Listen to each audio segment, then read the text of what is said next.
Welcome to Gruen Nation, the show that's all marketing, no policy. Just like this election. Right now, it's not only your democracy that's for sale. The parties are also flogging their own merch, from clothing to get you through the winter to drinks to get you through the election. One of the country's most famous gingers captured on a gin. The One Nation leader commissioned Sunshine and Sons to put her face on their popular pineapple blend. But no mixers, because they don't believe in that kind of thing. One Nation also sells stubby holders for the boys, for the girls, and this one. This one's for the gender-neutral wankers.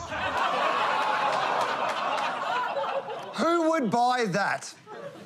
We would. And look, there's even a picture of the wanker. Scott Morrison's Fair Dinkum Aussie Battler Liberal Party sells these cufflinks. Perfect for the man who's got everything except taste. Who would buy those? We would. Tired of being called faceless men, Labor is flogging these faceless stickers. Who would want those? We would. I guess I can guess the one in the middle. Hi, I'm Bill Shorten. That's me in the middle. Hi, Bill. The Greens are embracing capitalism and selling T-shirts, apparently designed by the Zodiac Killer, and this racism highlighter to highlight racism. Who would buy that? We would. Let's test it out. Oh, yeah, it works. Personally, I would have made a racism eraser.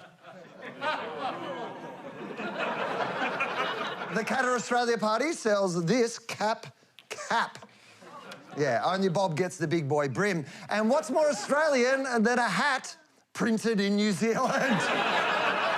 Who would buy this? We would. 3 weeks ago. Except it never arrived. And our follow-up email was ignored. Should have known something was up when I saw their ads.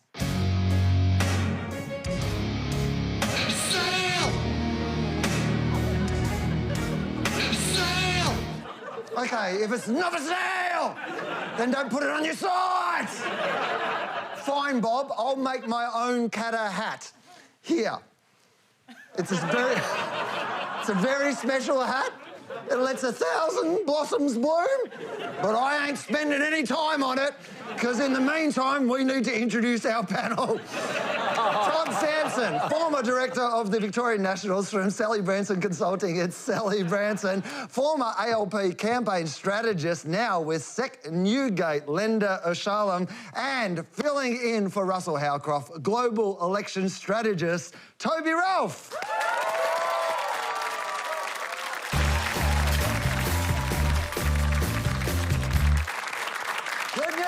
The election is almost over.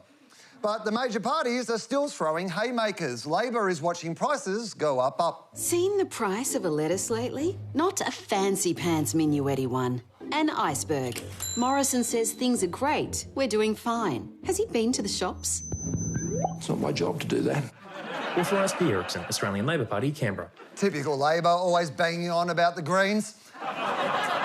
Best Labor lettuce since this one. What's your favourite type of lettuce? I actually like iceberg.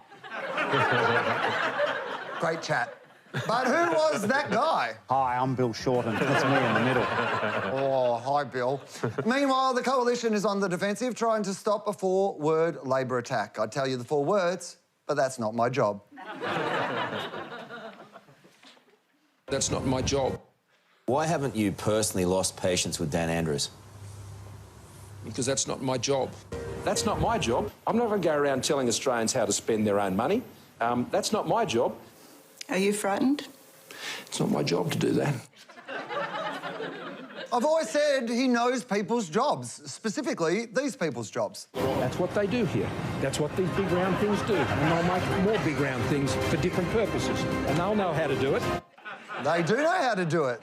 Sally, can you undo an attack ad? It's It's very hard to undo an attack ad, but it's also very hard to ignore an attack ad when it feels like it's out of context. And I would say a lot of Labor politicians and a lot of coalition politicians love debating in Year 12, so they can't ignore a chance to rebut. So props for rebutting.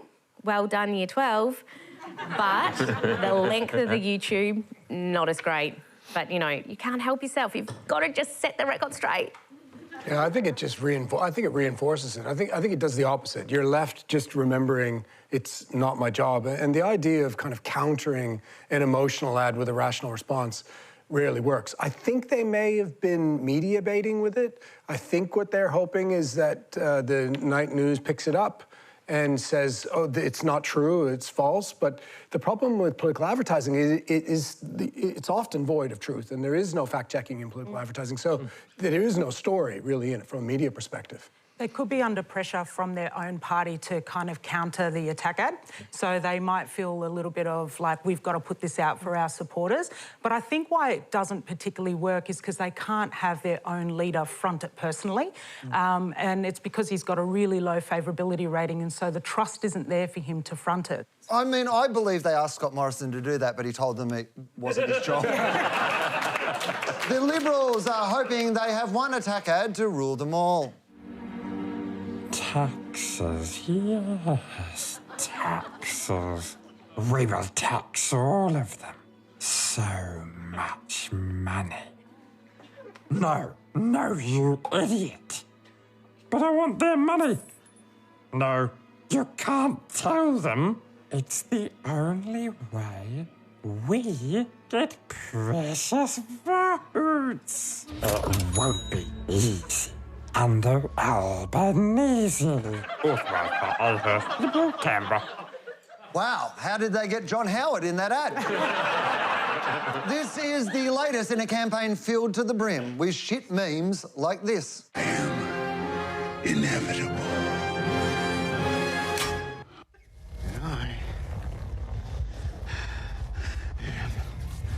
Anthony Albanese. Authorised by P. Erickson, ALP, Canberra. Spoiler, he's dead now. Linda, two-part question, why, and dear God, why?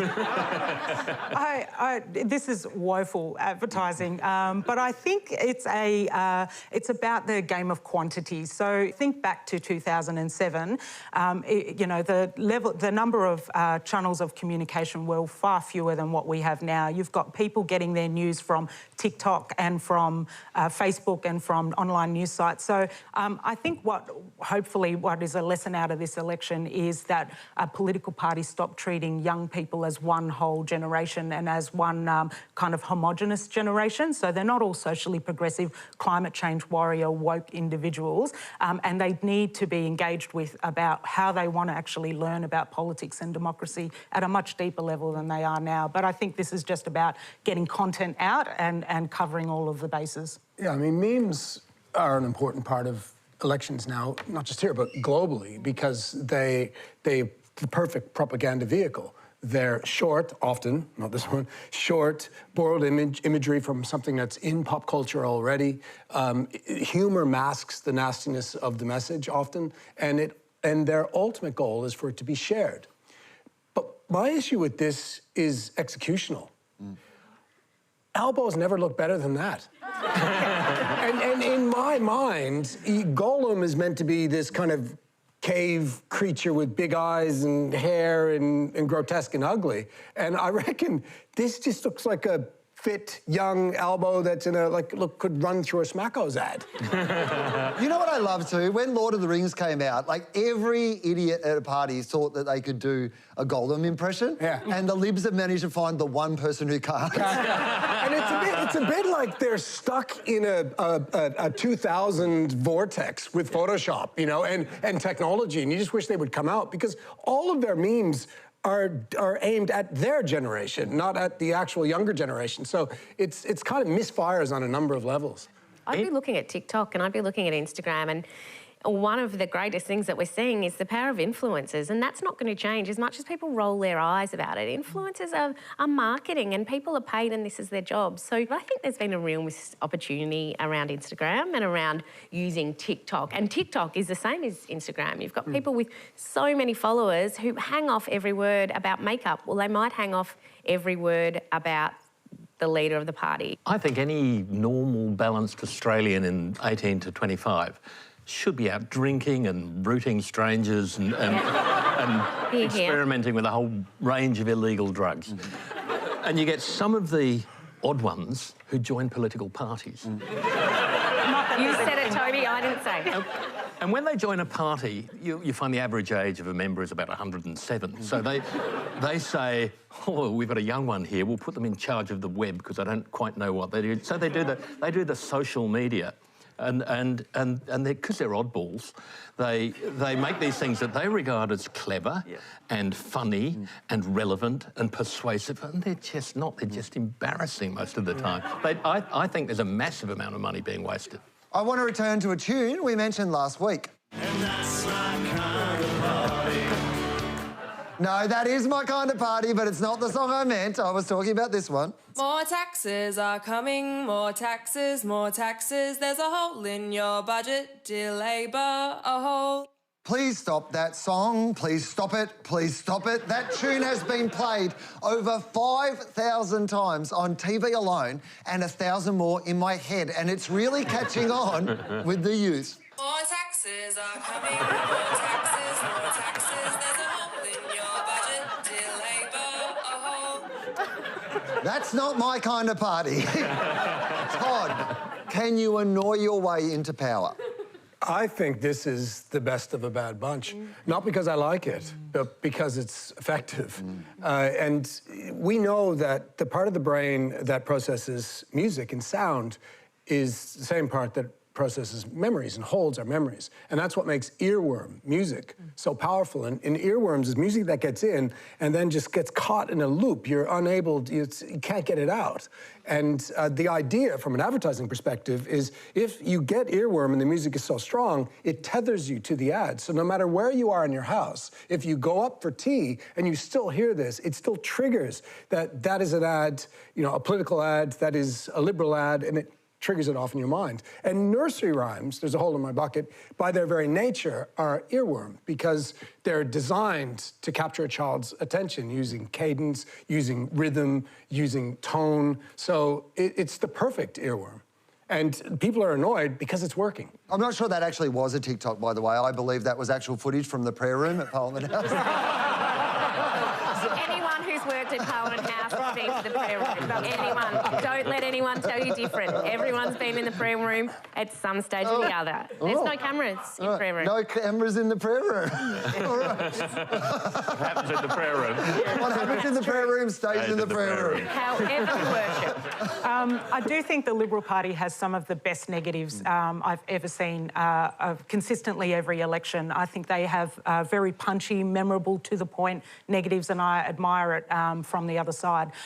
When I did the review of the ALP campaign in 2019, we looked at all of the election advertising for Labor side and for the Liberal Party side, and I can say, hand on heart, I remember the Liberal Party's negative today, the bill Australia can't afford. I can barely remember the Labor Party negative, and I was intimately involved in reviewing that campaign. I think they're punchy. I think It's Not Easy Under Albanese is quite a punchy and memorable line, and they had it early and they've played it consistently. And so when I first saw this ad, I thought the same thing. It's earworm, and it's quite a memorable ad for sure. Ever since the days when the real Julia Gillard stood up, there has been no harder task than a big campaign rebrand. As a PM with a likeability problem, which is what marketing people say when they think you're a prick, Morrison tried this. You go to the dentist, doesn't matter whether you like him or not, or like her or not, but you want to know that they're good at their job. If you really were a dentist, they wouldn't show your face on TV. Now the PM has promised to change, and they've even covered him in puppies. I've just met some of the pawsome dogs in training, including Callie.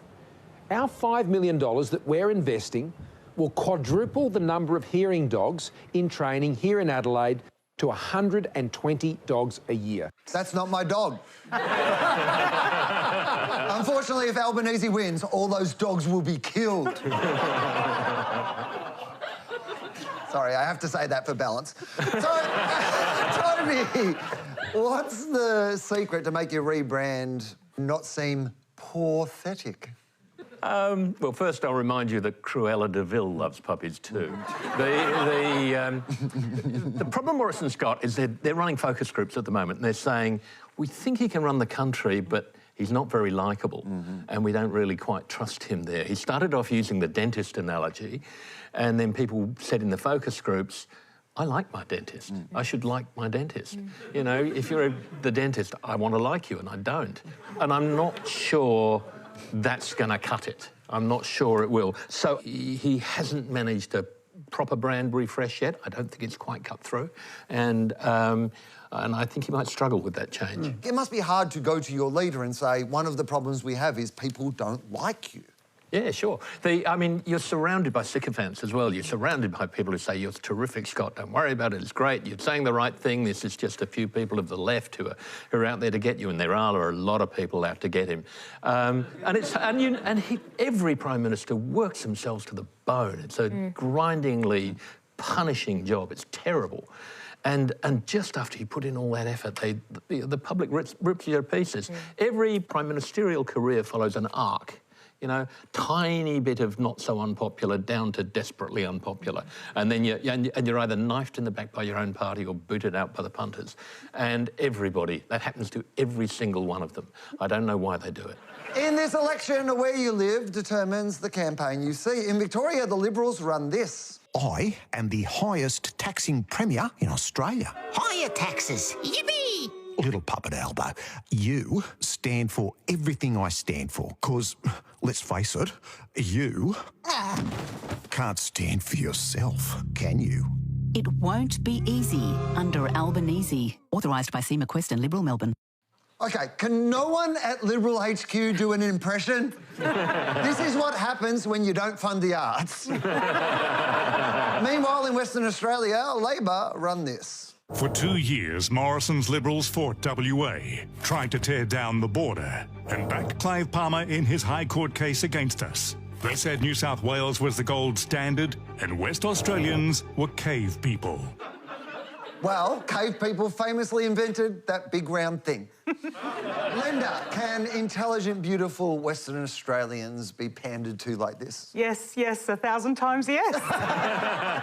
We love it. And the consistent piece of feedback across every jurisdiction is that we need to have a unique message in each jurisdiction. You can't play what you're playing in New South Wales and Victoria across South Australia, Queensland or Western Australia.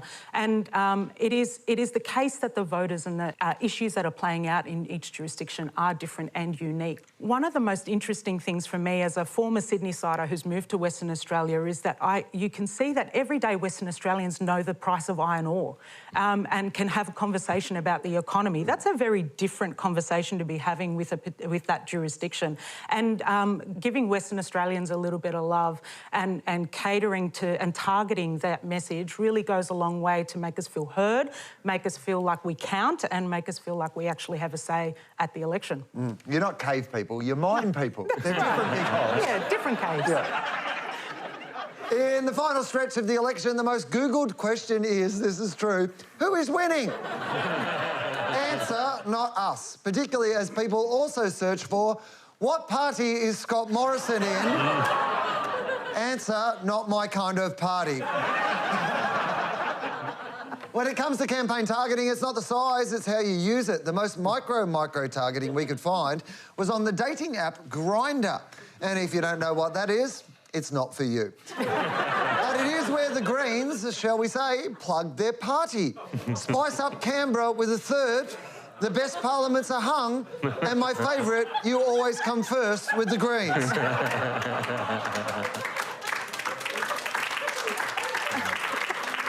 Maybe Labor should go with get on your kneesy for Albanese. Hashtag no ScoMo.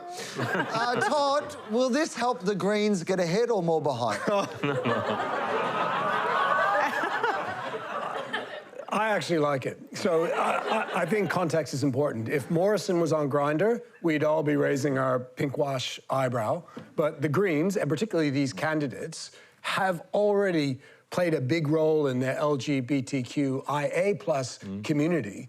And so Grindr makes sense for them. They're not on Grindr for the reach that it gives. They're on Grindr for the support that it gives the community. Now, Grindr is a geolocation social networking tool. And so they can micro-target, which is exactly what they're doing. And the advantage of micro-targeting, so narrowing it down on a specific community, is that you can communicate one message, hung Parliament, to that community where another community doesn't see it. Grindr's really smart micro-targeting. The best use of it I've seen by the Greens was with a candidate in a previous election where they were pro same-sex marriage and their opponent wasn't. And they just pointed that out to the community. So I think it's a really great place to be micro-targeting. I've got a bit of concern about this particular campaign because it's just a dick joke. And while we all love a dick joke, actually it's a bit condescending to the gay community to not engage them more substantially. And I think they've missed a bit of an opportunity there. It actually took me a bit of time to work out what a third meant. And so now that I've got it, I can see where they're heading with that. But I actually... Because you're not the target demographic. Yeah. Totally not. If the campaign has you stressed out, the Liberal Party has released a 1-hour guided meditation. Welcome to the Liberals' guided meditation. Elections can be stressful. This meditation will bring you back to a calm and knowledgeable place. Let's begin. Breathe in. Under the Liberals, the unemployment rate is at 4%. Breathe out. Under Labor, it was 5.7%. I never thought I'd say this, but stop the boats.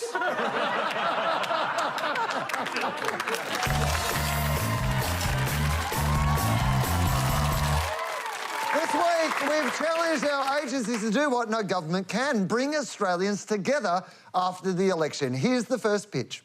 Hi, we're creative people at Synergy Group. We came together to think about what could unite all Australians. And let's be honest, it's not going to be the politicians who do it, it's going to be us, because we all have a unique experience and a voice. In the face of fear, we seek answers. But find rage.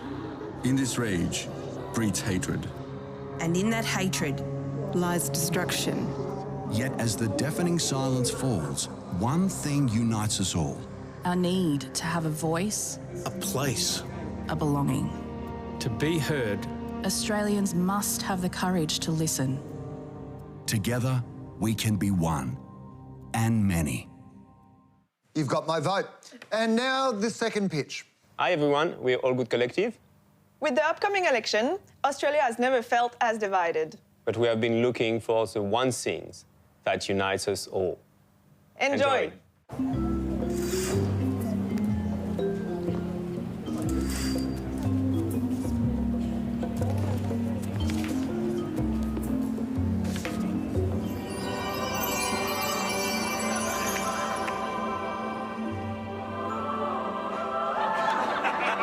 Whatever we think, whoever we are, there will always be a snag to bring us together.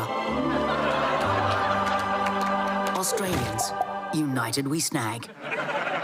You've got my vote. Well, we pre-polled our panel, and the winner is All Good Collective. Congratulations, All Good Collective. I'm going to send you this, and I'm going to send you this Pauline Hanson stubby holder and this racism highlighter. There you go. Thank you for the world peace.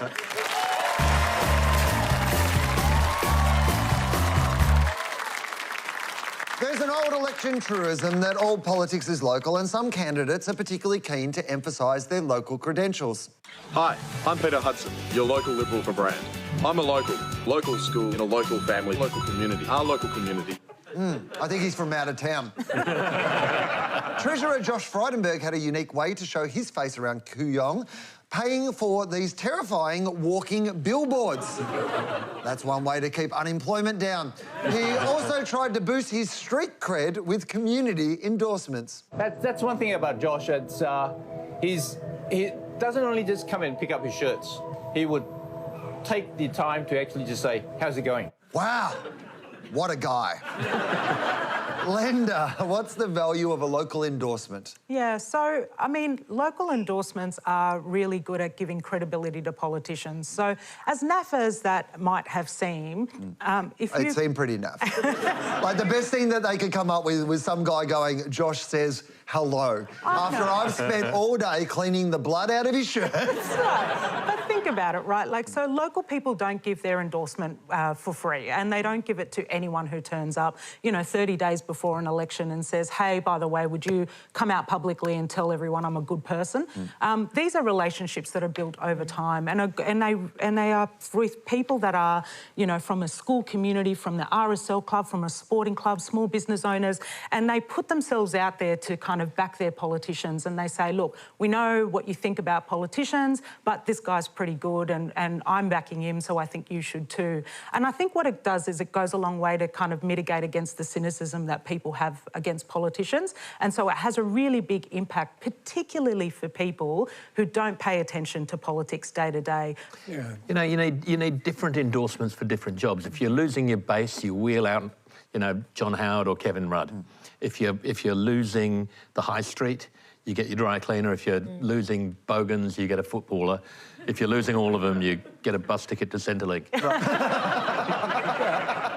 We're so cynical that we forget what it means to a small business to have the treasurer of the nation choose you as their business provider. That is massive, and we can be cynical and we can forget that.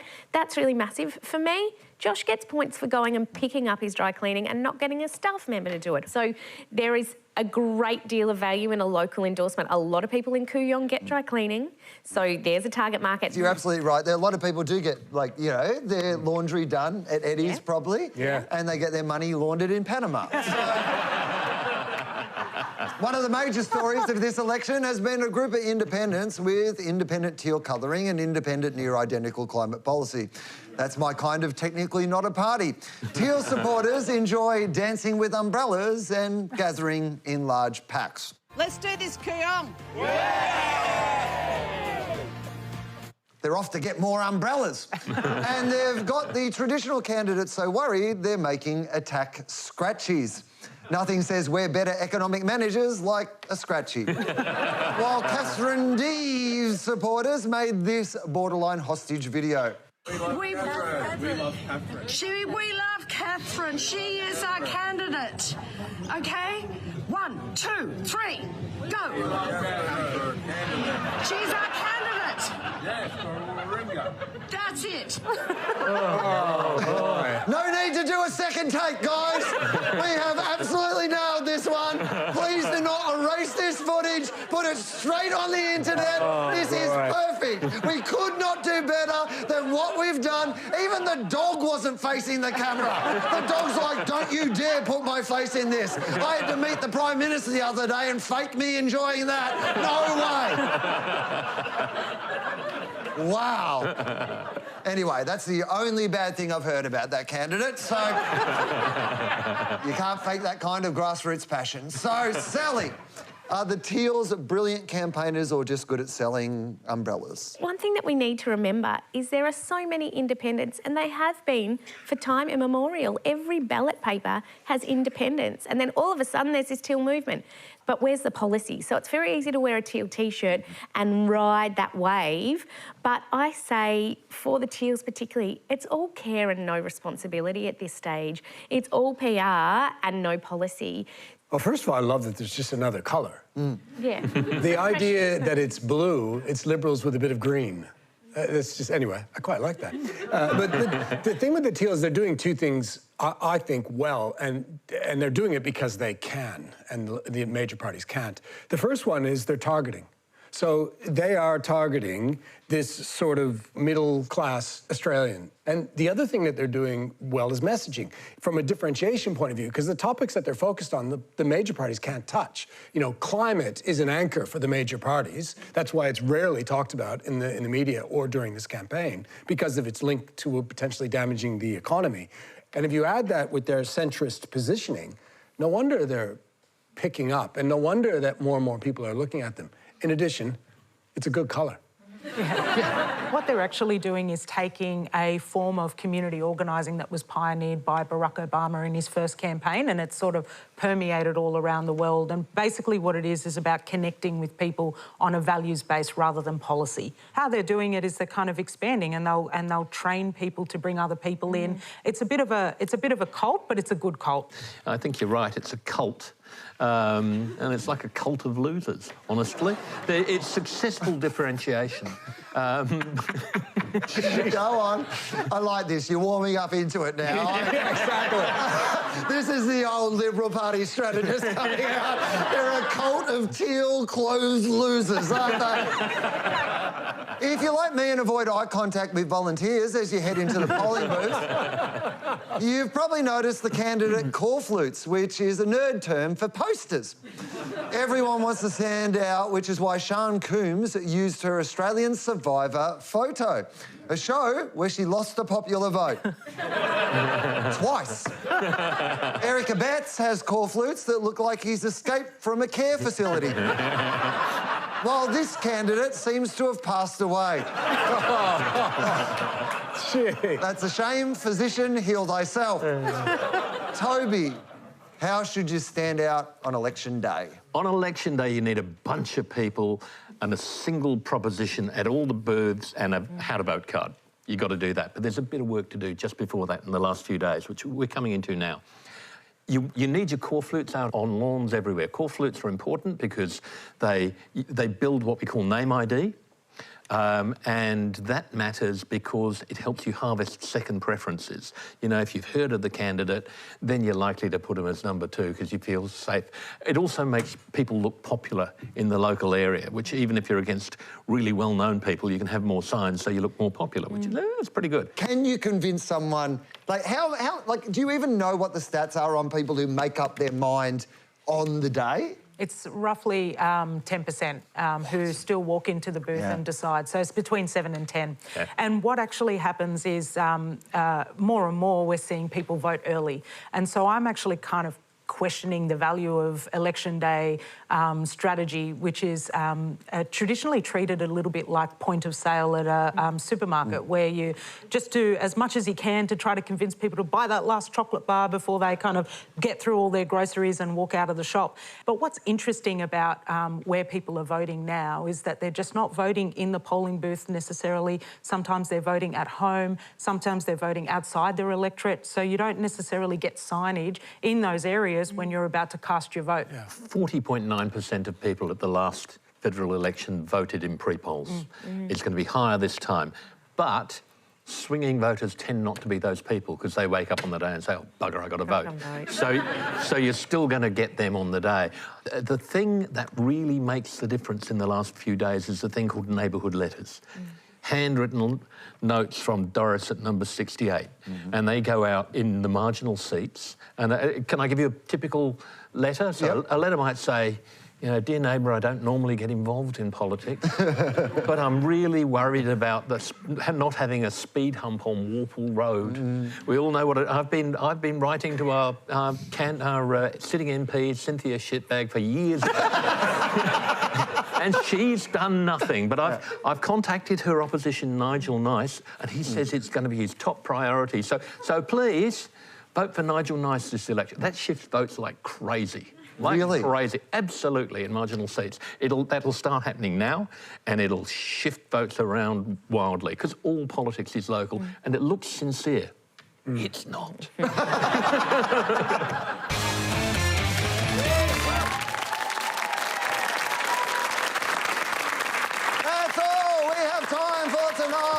Please thank our panel, Toby, Ralph, Linda, Sally Branson and Todd Sampson.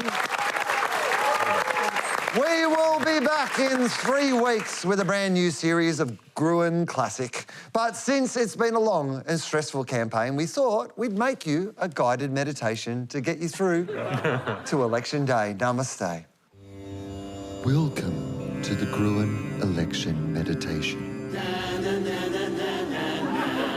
Find a relaxing, safe seat and breathe in. Now breathe out as we try and forget this election. Check in with yourself. Take the time to actually just say, how's it going? Reflect on your place in the circle of life. That's what these big round things do, and they'll make more big round things for different purposes. Now move into a downward dog. And as you bring your hands to the middle, realise who you are. Hi, I'm Bill Shorten. That's me in the middle. And bring yourself to a place of total freedom. Freedom, freedom.